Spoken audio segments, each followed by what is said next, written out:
Anaïde Roux-Rosier, qui est doctorante à l'université Jean Moulin, sous la direction de Jean-Philippe qui est vacataire également à Rennes Business School. Son sujet de thèse porte sur les dialectiques agricoles de la cité à la communauté des êtres de nature, le cas de la permaculture. Et je vais te laisser toi-même annoncer le titre de ton CV. Je vais laisser le suspense. Oui, le suspense jusqu'au bout. Et du coup, je l'ai intitulé Dialectiques expérimentales, la permaculture comme terrain philosophique. Bon, bah super. Merci. Allez. Je vais essayer de garder les 30 minutes et de dépasser, sinon je vais essayer du coup, dans la ligne de ce qu'on a commencé à faire ce matin, je crois quand même l'esprit de cette journée que je vous remercie beaucoup d'avoir organisé et pour lequel je vous remercie d'avoir invité. Je vais essayer d'explorer les raisons et les implications des études de terrain dans la recherche en philosophie. Alors, je ne vais pas du tout vous parler des données, des résultats d'ordre conceptuel ou philosophique qui émergent de mon terrain. Je vais vraiment essayer de vous parler de mon terrain lui-même et de retranscrire ma démarche de philosophe de terrain en mettant en avant le but de ma recherche et ce que le fait de faire un terrain a impliqué pour moi en tant que philosophe dans mon activité de pensée, sur l'objet de pensée que je me suis donné et sur ma posture en tant que philosophe. Donc c'est plus de l'ordre d'un témoignage de mon activité et de mon approche de la philosophie que de véritablement présenter mon sujet de thèse en lui-même, même si c'est lié. Donc en d'autres termes, je vais chercher à retracer les raisons de mon intérêt quant à la pratique de philosophie de terrain et les apports d'une telle pratique dans l'émergence de ma pensée personnelle à l'égard de mes questionnements de départ, c'est-à-dire ceux qui m'ont amené à prendre la permaculture comme porte d'entrée et ceux qui m'ont amené à vouloir aller sur le terrain. Je vais vous donner dans un premier temps une vision assez factuelle de ce que je fais à travers une présentation de mon cadre d'études, de mon terrain, de ma méthodologie. Puis dans un deuxième temps, je vais vous montrer en quoi cet objet d'étude, et plus particulièrement les personnes que je suis amenée à voir, avec lesquelles je suis amenée à m'entretenir, sont déjà à leur manière des philosophes de terrain et la manière de les voir comme ça a été en elle-même fondatrice dans ma propre approche. Et enfin, je vais explorer les implications qu'un tel dialogue avec mes sources, d'une certaine manière philosophiques, ont sur ma pratique et sur mon élaboration conceptuelle personnelle. En tant que témoignage, cette intervention, c'est davantage une invitation au dialogue avec d'autres pratiques et approches de la philosophie de terrain.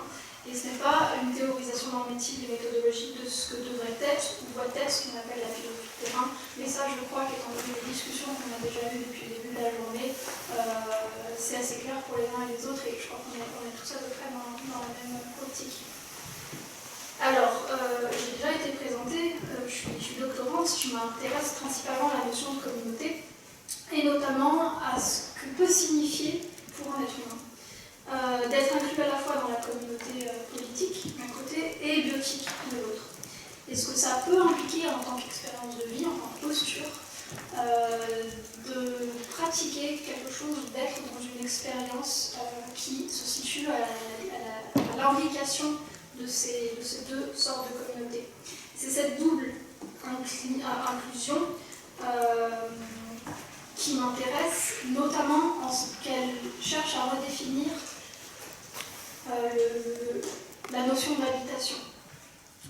Pour des raisons qui vont s'éclaircir au fil de cette intervention, j'ai choisi d'aborder ce sujet à travers ce qu'on appelle la permaculture. Alors succinctement, la permaculture, c'est un mot qui existe déjà, qui est déjà attesté au début du XXe siècle. Et ce qu'on appelle, cela dit aujourd'hui, la permaculture, généralement, c'est ce qui est principalement issu du travail fondateur de deux Australiens qui sont Bill Morrison et David Malcolm, qui ont fait une synthèse sous ce terme de leur propre lecture de ce qui existait déjà auparavant, d'autres lectures de type théorique, notamment en philosophie, en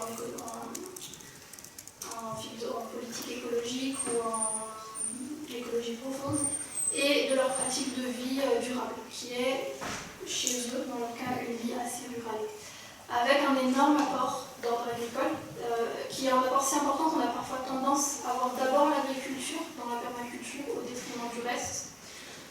Et donc ils ont fait une synthèse, ce qu'on appelle permaculture, c'est cette synthèse fondatrice, et puis les apports de leurs successeurs, parfois souvent autoproclamés.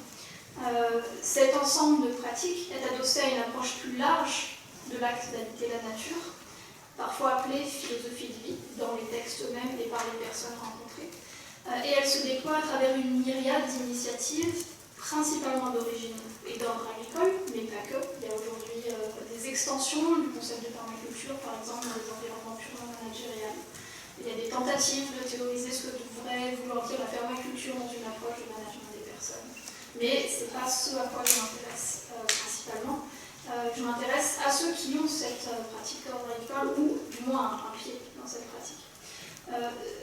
Je m'intéresse à ces initiatives, ou du moins à ceux qui leur donnent existence, c'est-à-dire aux permaculteurs, mais pas que, dans la mesure où, parce que je m'intéresse à eux, je suis obligée de m'intéresser à leur monde, et donc aux êtres de la communauté biotique qu'ils côtoient, qu'ils sont amenés à gérer, ou avec lesquels ils sont amenés à coexister.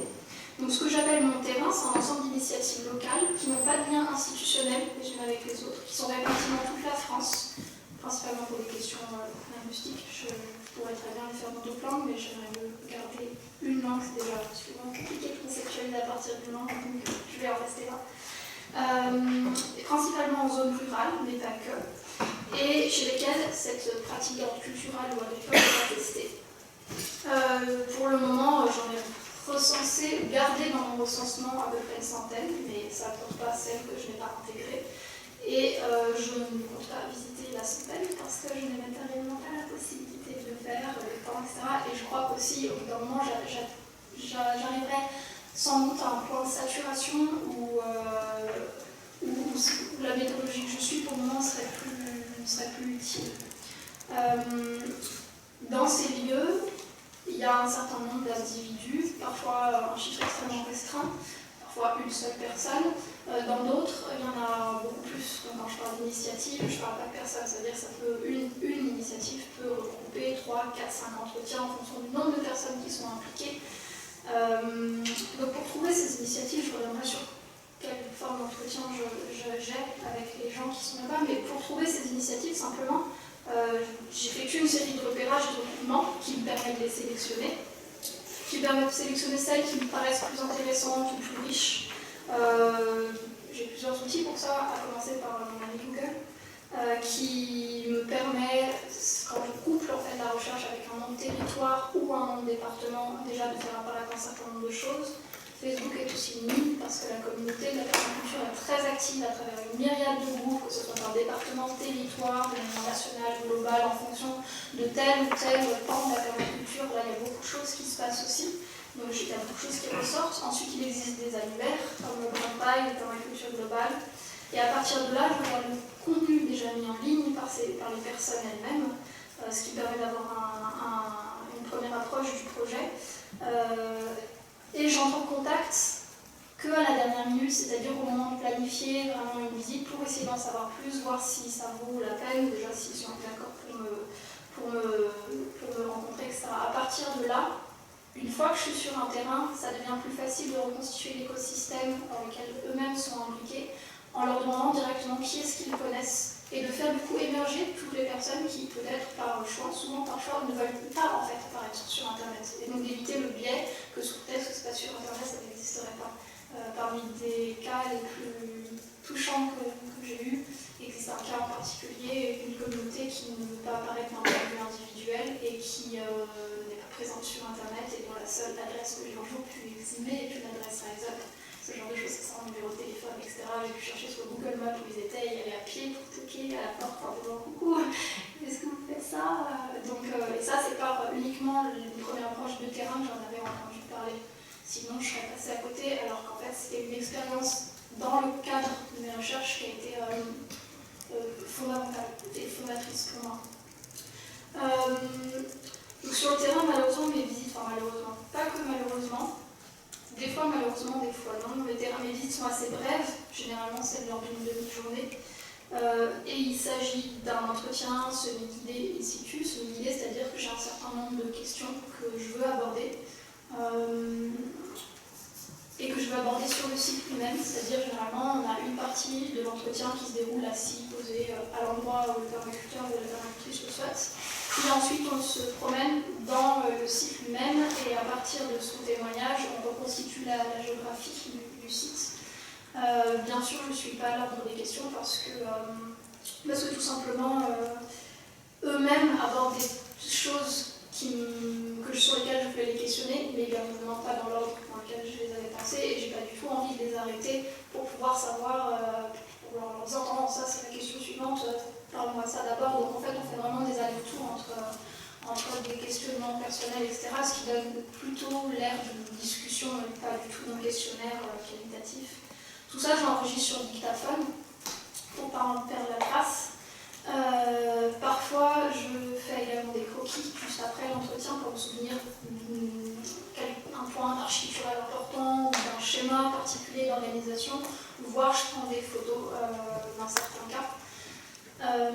Et je reviendrai à cette idée d'avoir tout sur dictaphone parce que c'est un paradoxe qui est soulevé en fait par ma pratique de terrain, c'est-à-dire que je recherche à la fois la fugacité de l'instant, tout ce que ça peut impliquer en termes d'expérience philosophique, et en même temps cette expérience philosophique, je la revis d'une autre manière, dans un autre contexte, à travers des mots que du coup, une fois que je reviens chez moi, je dois coder.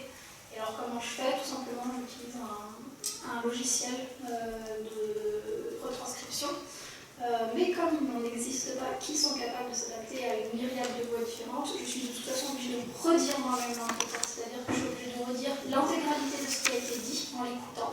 Donc je l'écoute et je redis moi-même tous les mots qui ont été dits pour que l'ordinateur écrive et ensuite je le retranscris. C'est-à-dire que du coup j'ai une digestion de l'entretien qui est en plusieurs étapes et qui transforme mon terrain et l'expérience de fugacité du moment, qui est parfois une expérience philosophique au sens propre du terme, comme on en trouve dans toute l'histoire de la philosophie, on ne peut pas y revenir, en quelque chose qui est de l'ordre, je ne sais pas encore comment le caractériser, mais qui est de l'ordre de la réévocation, de la réinterprétation jouée par moi-même. Donc du coup, il y a un jeu de retranscription qui se fait à ce moment-là, qui n'est plus de l'ordre simplement de l'expérience fugace, qui au contraire vient essayer de fixer quelque chose. Et je reviendrai à ça plus tard. Et donc à partir de la trace écrite, à proprement parler de ce qui se passe, là je peux effectuer une opération de codage, c'est-à-dire en faisant émerger des lignes directrices, etc., chose que je n'ai pas encore faite, parce que j'attends plus d'entretien. La mise en valeur de ces entretiens se fait de différentes manières, à la fois dans un cadre académique, ça passe par la rédaction de ma thèse par exemple, ou par des publications académiques ou des articles de presse. Mais ça me paraît paradoxal, mais je ne suis pas très à l'aise avec l'idée de vulgarisation, donc je ne m'y essaie pas vraiment encore pour le moment. C'est quelque chose qui ne me met pas à l'aise, non pas d'un point de vue moral, mais d'un point de vue vraiment personnel et de confiance. Et parfois j'interviens aussi si on me demande sur des événements de formation ou de diffusion qui sont liés à la permaculture, ce qui permet de faire aussi d'autres ponts, et là d'être une philosophe de terrain dans un autre sens du terme, c'est-à-dire en tant qu'agissante, en tant que moi, retransmettant quelque chose que j'ai pu acquérir par le biais de mes discussions. Donc voilà assez vite comment je le prends et ce que j'appelle assez factuellement mon terrain. Et j'aimerais maintenant m'intéresser aux raisons qui m'ont poussé à définir ces initiatives et ces initiatrices, auteurs, ou permaculteurs, autrices, comme des objets d'intérêt philosophique, ce qu'ils ne sont plus vraiment maintenant. Et pour l'expliquer, je vais revenir sur la présentation rapide que j'ai faite de la permaculture, et notamment sur l'aspect philosophie de vie. Pour comprendre l'aspect philosophique de la permaculture, il faut s'intéresser à ses origines et à son contexte d'émergence, notamment son contexte d'émergence politique et idéologique dans l'Australie et plus précisément dans la Tasmanie des années 70. En fait, l'idée de permaculture, comme je vous l'ai dit tout à l'heure, c'est-à-dire l'agriculture permanente, la permaculture est une contraction des mots agriculture et permanence, et puis ensuite ils ont mis entre parenthèses le côté agricole pour dire c'est une culture de la permanence. Donc cette idée, elle a émergé en opposition à l'idée d'annuel, c'est-à-dire que par opposition à l'agriculture annuelle qu'on viendrait replanter tous les ans, il y avait cette idée d'agriculture permanente ou pérenne et à une référence de volonté de durabilité des écosystèmes. On la voit déjà apparaître au début du XXe siècle, par exemple dans les années 30, Russell Smith qui voyage en Europe, il va en Corse notamment et à Majorque, et là il voit des agrosystèmes basés sur la présence d'arbres, donc par exemple des châtaigneraies en Corse et puis des oliveraies et fruitiers à Majorque.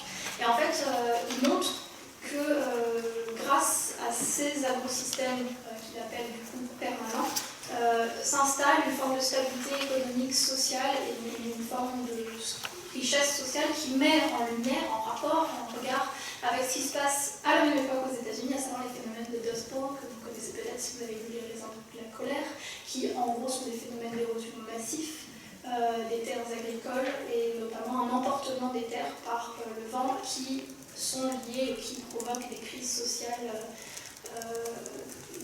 graves.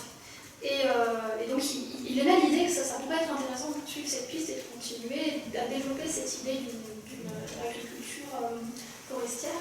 Ce qu'entendent les deux fondateurs de la permaculture, c'est important parce que c'est là que du coup Hunter et Mollison vont reprendre et ils vont aller plus loin, ils vont dire que ce monsieur John Smith nous a mis en garde contre la chimisation émergente à son époque et la chimisation émergente en disant que ce n'était pas la bonne manière de s'y prendre. Holmgren et Mollison valident le constat et donc ça part à la base d'un refus. Un refus de civilisation, un refus d'industrialisation, avec l'idée que ces pratiques sont profondément destructives d'un point de vue à la fois écologique et social. Et c'est intéressant parce qu'à ce moment-là, en Tasmanie, qu'est-ce qui se passe? Il y a l'émergence des premiers conflits environnementaux, de justice environnementale, pensée comme telle autour de la création d'un barrage, de la construction d'un barrage. Il y a du coup des manifestations et une forte opposition qui se met en place. Et cette opposition débouche sur la création d'un des premiers, si ce n'est le premier, partis politiques écologiques, c'est-à-dire pensés comme tel, avec l'écologie comme projet politique. Et notamment, Holmgren est assez proche de ce qui se passe et il en tire la conclusion suivante: ce n'est pas ma réponse à donner à la crise actuelle. Je ne me reconnais pas dans ces démarches politiques, je ne me reconnais pas dans ces instances institutionnelles. Et bien qu'il ait témoigné de son intérêt pour l'épisode, en réalité, sa démarche va trouver un tout autre chemin et donc il part en bouche à ce moment-là et il dit: moi je veux tester une autre vie, je veux aller au contact de la nature, des êtres de nature et je veux voir comment je peux faire pour justement faire dialoguer les deux mondes. Et donc, il décide de vivre en bouche, de tester, de raffiner, de ruminer les premières descriptions de la permaculture qu'il a déjà rédigées avec Mollison. Son constat est assez simple, il dit l'ère industrielle cause des graves dommages environnementaux et il en tire la considération suivante, non pas purement pratique, mais vraiment d'ordre philosophique. Il dit ce n'est pas une bonne manière d'habiter cette planète. Donc on est déjà dans une forme d'approche éthique, normative. Et à partir de là, il dit donc il faut reconstruire. Alors bien sûr, il a lu l'écologie de Barnès, notamment, il est au courant de ça, et il dit donc il faut vraiment reconstruire d'autres principes éthiques. Et il met à jour un certain nombre de principes éthiques et de principes organisationnels qui sont justement censés être une volonté de repenser le rapport, de repenser l'acte du bien habité et de ce que devrait être une vie bonne d'un point de vue de la stabilité écosystémique globale. Donc cette approche est fondamentalement philosophique puisque c'est un mode d'action ce mode d'action de la permaculture découle de cette approche. Mais dès qu'on veut la caractériser d'un petit peu plus près, d'une manière un peu plus détaillée, un peu plus spécifique, on se heurte à des difficultés de taille. C'est que si on trouve bien ces principes, de manière très claire, par exemple, on va nous dire qu'il faut respecter la terre, c'est un des axes principaux. On ne va jamais savoir ce que cette notion de respect implique précisément, qu'est-ce qu'elle signifie. En d'autres termes, le texte est insuffisant par rapport au projet qu'il se donne. En tout cas, sur ce volet, puisque sur le volet agricole, il y a beaucoup de contenu. C'est pourquoi aller à la rencontre des personnes qui pratiquent la permaculture a été, d'une certaine forme, une nécessité pour l'objet d'étude que j'avais, à savoir la permaculture, puisque le texte en restait à une approche aphoristique. Et je me suis dit, c'est pas possible que les gens qui le pratiquent en restent à cette approche, ça doit signifier quelque chose de plus profond pour eux, et je veux savoir qu'est-ce que ça signifie. Je veux savoir comment est-ce qu'ils interprètent, quelle est la variabilité d'interprétation de ce qu'ils sont en train de faire, et comment est-ce qu'ils les mettent, comment est-ce qu'ils les traduisent concrètement en pratique. Alors moi, ce qui m'intéressait, c'était pas de savoir qu'il faut mettre une fraise entre deux carottes, même si ça m'intéresse aussi les trucs personnels, c'était vraiment de savoir comment est-ce qu'ils vont interpréter ça et quelle posture philosophique eux-mêmes vont prendre. Et du coup, finalement, ces personnes, mon terrain est ma source et non pas un objet d'étude distancié totalement, dans le sens où c'est vraiment un dialogue que je vais instaurer de la même manière qu'on irait décortiquer un texte et le méditer pour en tirer l'émergence d'une conceptualisation. Et d'ailleurs, ce geste philosophique originel, c'est-à-dire cette attitude qui consiste à prendre la permaculture comme une philosophie de vie, je le retrouve de différentes manières sur le terrain. Par exemple, je me souviens d'une personne en Bretagne qui avait construit un globe semi-sphérique, une structure en fait, et qui laissait pousser des plantes,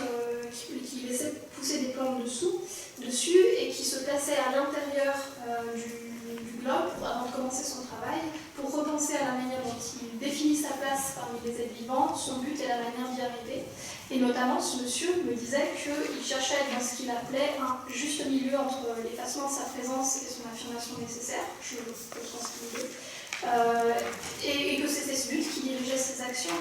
Et j'espère pouvoir revenir un peu, je ne suis pas sûre à cet exemple, mais pour moi, il y a bien des idées de justesse et d'actions bonnes, et c'est en cela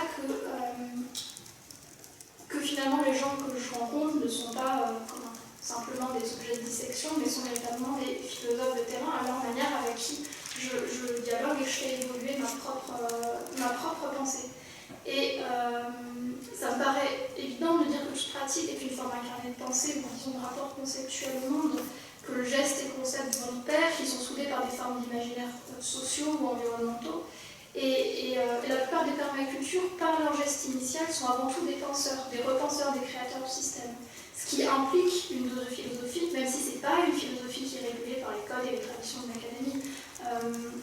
Bien sûr, ils sont flous, ils se contredisent, je ne peux pas attendre d'eux qu'ils soient en train de faire le même exercice que celui auquel j'ai été formée et entraînée et gymnastiquée.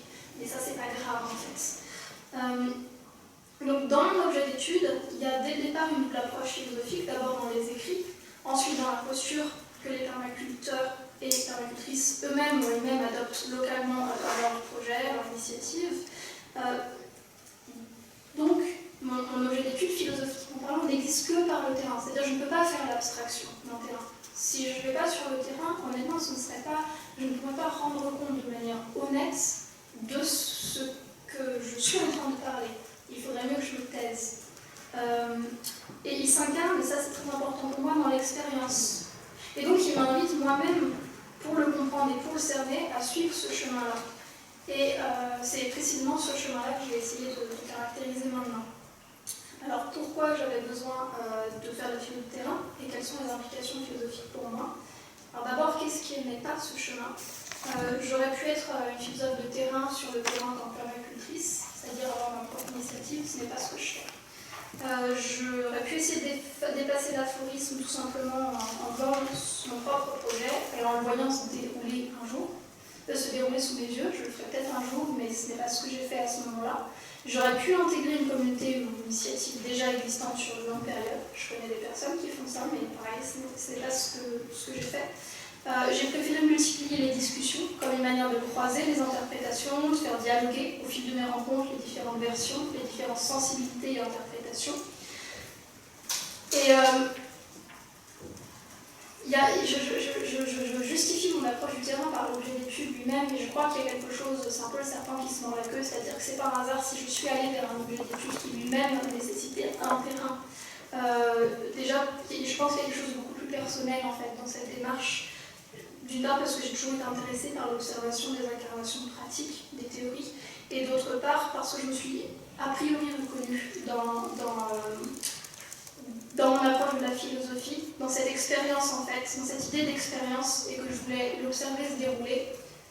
En fait, je crois que ce que je voulais, c'était d'une certaine manière accepter l'idée qu'on est partie prenante. J'avais besoin des formes pleines, j'avais besoin de mots, j'avais besoin d'expériences concrètes, vivantes. Et je crois que j'avais besoin de faire le trajet du texte au geste, de toute la chaîne de traduction qu'une telle transformation implique. Et d'une certaine manière, je me suis rendu compte que c'est par ces rencontres qu'émerge ma propre pensée et plus largement ma sensibilité en tant que philosophe aux questions qui me taraudent. En d'autres termes, faire du terrain pour moi, ça implique de mettre ma propre expérience du monde, ma propre subjectivité en jeu. C'est pas uniquement l'idée d'aborder un phénomène qui me serait extérieur, c'est une expérience de pensée dont il s'agit. Je suis pas au théâtre, je fais partie de la donne. Et donc j'ai besoin d'être pleine dans la rencontre. Et je pense avec le recul que cette volonté, elle appartient à une certaine tradition philosophique profondément, celle qui considère que la philosophie se pratique, et plus spécifiquement à tout un pan de la philosophie environnementale, notamment contemporaine, qui pense d'après des expériences de nature, qui prend la nature comme muse ou comme catalyseur, ou les deux. Je ne vais pas citer les exemples que j'ai parce que je vais aller plus vite, et que je voudrais simplement dire que finalement faire du terrain en philosophie pour moi, être plein dans la rencontre, c'est se laisser gagner par elle. C'est faire émerger, s'engager dans un processus de traduction entre différentes avoirs, se faire des ponts, c'est marcher en lisière. Et en fait, cette posture, c'est précisément en dialoguant avec des permaculteurs qui eux-mêmes traitent des lisières que je vais aborder. Donc, c'est questionner l'expérience qu'on fait de soi, c'est questionner un ou des modes d'existence en général, et en cela, avoir recours pour moi à ce qu'on appelle un terrain, c'est juste une manière d'aller au-devant du concept. C'est avoir accès à une matière non pas brute, parce qu'elle est déjà chargée d'autres mains, c'est entrer dans une composition à plusieurs mains, justement. Ce qui, personnellement, augmente ma créativité et mon inspiration. C'est pas du coup les livres ou le terrain, c'est un dialogue entre les matériaux conceptuels dont j'ai hérité ou dont j'ai connaissance et l'expérience de terrain que je fais. Pour moi, définitivement, c'est l'expérience de la philosophie. Donc, oui, excusez-moi, je passe un petit peu là-dessus. Oui, c'est faire l'expérience de la philosophie et simplement, pour vous donner un exemple de ce que ça implique d'aller au-devant du concept de cette manière, une des personnes que j'interrogeais un jour sur la permaculture s'est levée, elle s'est mise au milieu de la pièce. C'était une dame, elle avait une jupe, elle a fait tourner autour d'elle, elle a dansé. Et elle m'a dit voilà, c'est ça la permaculture. Et alors moi je me suis sentie un petit peu bête quand même, monomaniaque du concept que je suis. Je l'ai regardée et je me dis ça, quoi. Je me suis sentie vraiment honteuse d'en revenir au mot comme si son incarnation ne pouvait pas me suffire. Et en plus elle me répond, elle me regarde, elle me dit ça moi, comme une algue qui danse dans la lumière. Et voilà, c'est tout. Après, elle a détaillé, elle m'a donné les concepts japonais, j'étais très contente. Mon appétit philosophique était satisfait. Il y a quelqu'un d'autre qui me montre son vaste globe et qui me dit mais c'est un symbole, mais c'est ça la permaculture, tu vois. Le globe, les plantes, nous on est dessous, on est dedans, elles sont là toutes ensemble, elles sont bien là avec le soleil. Je les ai plantées, c'est vrai, mais elles sont pas à moi. Des fois je leur parle comme à des amis, donc c'est compliqué de comprendre ce qu'elles racontent, mais tu vois, en fait elles s'expriment, il faut juste se mettre dans la démarche d'écouter et pas arriver avec des gros sabots comme si tu savais tout d'avance. Et c'est dur, tu vois, d'arrêter de penser que tu dois tout décider. Tu vois, bah c'est ça, le globe c'est ça, quoi, la permaculture. Et enfin, juste une dernière, et je vais m'arrêter là-dessus, elle me dit j'ai fait une mare, l'automne, la plume l'entoure, ça plane tout au-dessus, et il y a des animaux qui viennent boire sous le chêne. Je ne sais pas qui c'est qui l'a planté là, ce chêne, enfin, et moi je regarde, et c'est ça la permaculture. Et donc, c'est par ces expériences-là, des expériences esthétiques, des incarnations physiques, des prestations en mouvement, c'est ça pour moi, récolter l'expérience et questionner le rapport de monde en tant que philosophe de terrain. J'aurais d'autres choses à vous dire, mais je vais m'arrêter là et on peut toujours discuter ultérieurement. Merci.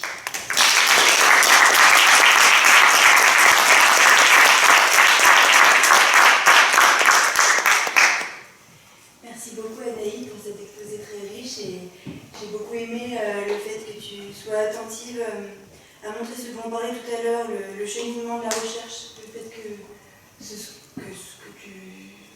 que tu fais en thèse, c'est un questionnement vivant et de donner un peu les ficelles du métier, le côté un petit peu carnet de terrain. J'ai beaucoup aimé ce point de départ et du coup je vais peut-être me permettre de poser une question pour lancer la discussion.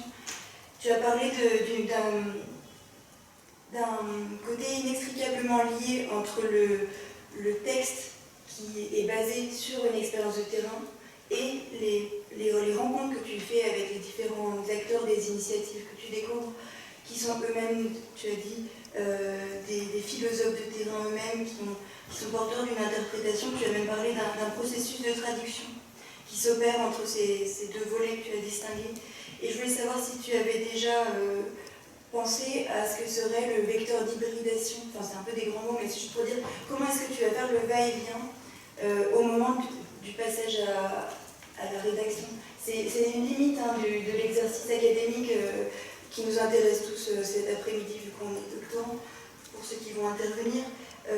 Mais ça peut être vu comme une limite, mais ça peut aussi être vu comme un cadre qui nous a apporté une perte par rapport à l'expérience de terrain que tu as vécu comme très enrichissante. Et tu as parlé de l'exemple de la danse, des croquis que tu fais en rentrant. Donc j'ai l'impression qu'il y a quelque chose qui dépasse l'écrit. Tu as parlé du dictaphone aussi. Et du coup, je voulais savoir comment tu pensais passer à la rédaction, comment tu allais mettre en place ce dialogue pour éviter toute perte qui porterait préjudice à tout travail.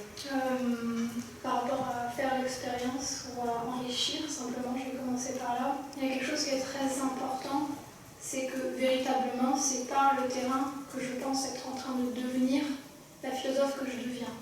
C'est-à-dire que c'est par l'expérience que je fais.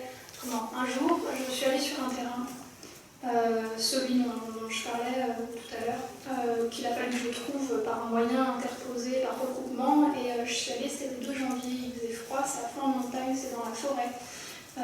J'ai marché une trentaine de minutes à travers la forêt pour y aller. J'ai été accueillie par une dame qui vit sans eau, sans électricité, et on a discuté un moment avec le chat sur les genoux, et puis après il a fallu que je l'aide à déménager. Et donc je suis partie avec une brouette brinque-ballante pour faire tout le trajet, parce qu'elle ne pouvait pas la porter. Et on a fait ça 2-3 fois, on a parlé tout au long du trajet.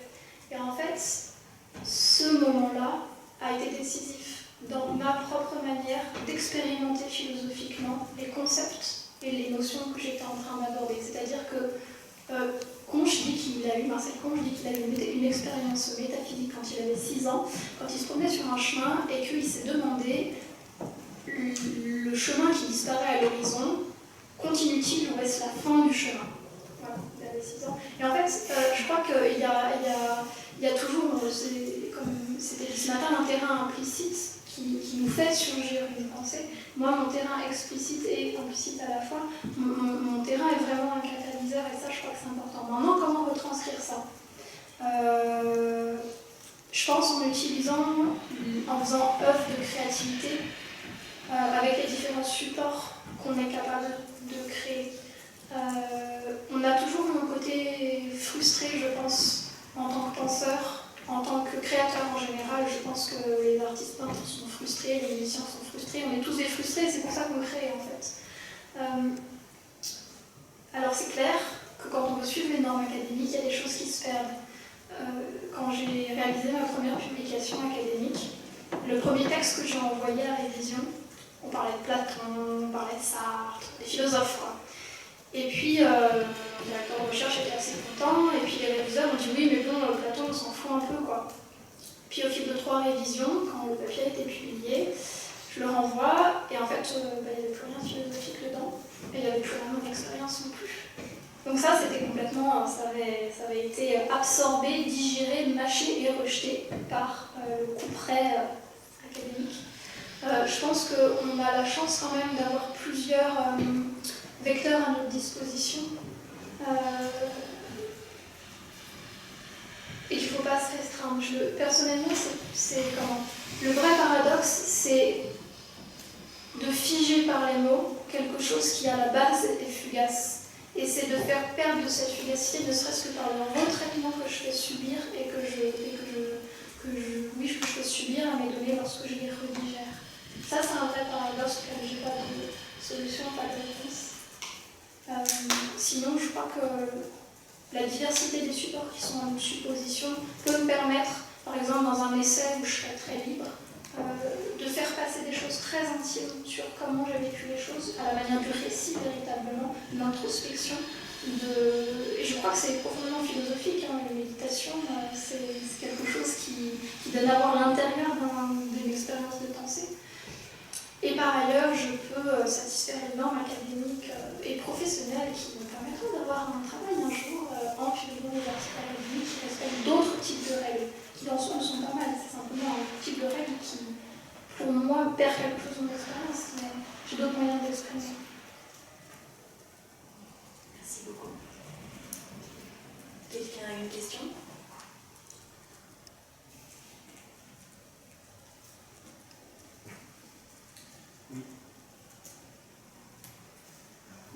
C'est juste sur le... Voilà ça. Est-ce que vous pouvez revenir sur la notion d'expérience philosophique? Qu'est-ce qui permet de caractériser une expérience comme étant philosophique? Merci beaucoup pour cette question. C'est une question qui me tarde, notamment ce matin quand j'écoutais les débats. Et en fait, je me disais, mais quand on commence à aller sur le terrain, qu'est-ce qui est proprement philosophique? Parce que moi, les gens que je lis et qui m'inspirent, il y en a peu qui sont référencés comme tels, comme philosophes. Par exemple, Anna Tsing n'est pas considérée comme une philosophe. Moi, quand je lis Anna Tsing, ça m'inspire. Ah ouais, c'est pareil, elle n'est pas considérée comme telle, elle ne travaille pas institutionnellement comme telle. Pourtant, elle fait un terrain, et dans son terrain, et dans la manière qu'elle a de conduire son terrain, et dans la manière qu'elle a de le retranscrire, il y a quelque chose de très inspirant pour moi. Donc je ne sais pas qu'est-ce qui est une expérience proprement philosophique, mais je crois que c'est une expérience qui bouleverse notre rapport au monde, et notamment notre rapport normatif au monde. Quand on pense par exemple, dans plusieurs cas dans l'histoire de la philosophie environnementale, à commencer par Léopold Aldo, qui est du coup chasseur, qui chasse un meute de loups, très très fier de lui, il a toujours vécu d'une certaine manière, c'est-à-dire en tant que chasseur, il a toujours penché à la chasse d'une certaine manière, il a toujours considéré que tuer des loups c'était bien, parce que ça permettait d'avoir plus de cerfs, et qu'avoir plus de cerfs pour un chasseur c'était bien. Et puis il descend, et la louve est en train de mourir, il a tué toute une meute, hein, les bébés, tout le monde, c'est vrai barbare, et il regarde la louve mourir. Et là, il dit, et je vis s'éteindre dans ses yeux la flamme ou la lumière verte de la vie. Et c'est bouleversant, et ça transforme son rapport normatif au monde, et sa place et sa posture philosophique vis-à-vis du monde.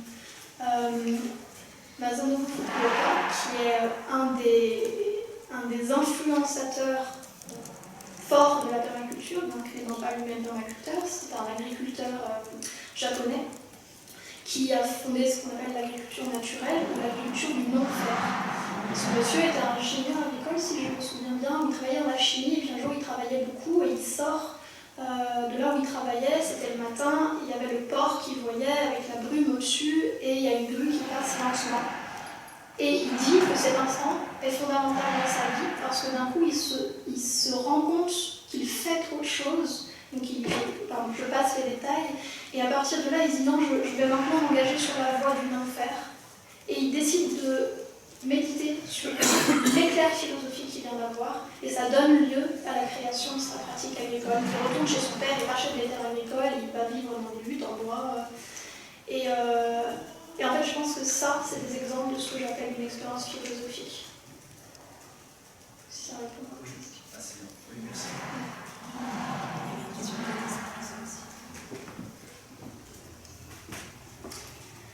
Oui, merci. Merci, c'était passionnant, très, très intéressant, très inspirant. Il y a quelque chose que ça m'évoque, c'est un point méthodologique, puisqu'on est l'après-midi doctorant. Un point méthodologique qui m'anime beaucoup et dont je pense que tu y es confronté, d'ailleurs tu le formules toi-même dans ton projet original. Quand tu dis le problème, c'est le problème d'une double insertion dans les communautés politiques et dans la communauté biotique. Et ensuite, du fait même que tu t'engages dans ces pratiques de terrain, tu vas reprendre spontanément et très légitimement les méthodes classiques des sciences sociales, notamment l'entretien. Et le problème, c'est que ce faisant, l'inertie de ta méthode produit des effets d'occultation de la moitié, produit un risque d'occultation de la moitié de ton problème. Ce que je veux dire par là, c'est que c'est absolument fondamental, très intéressant et même très beau de les entendre tous parler de ce qu'ils font, et rien que là, ce que tu nous as cité, c'est déjà magique. que c'est important dans cette position d'éthique de la recherche de qualifier ça de source, comme tu dis, et pas d'objet, mais que il me semble qu'il y a quelque chose de pas anodin dans le fait que si leur parole est la seule restitution de leur relation avec les autres formes de vie, les formes de vie non humaines avec lesquelles ils rentrent en communauté, eh bien il y a une invisibilisation d'un point de vue dans l'affaire.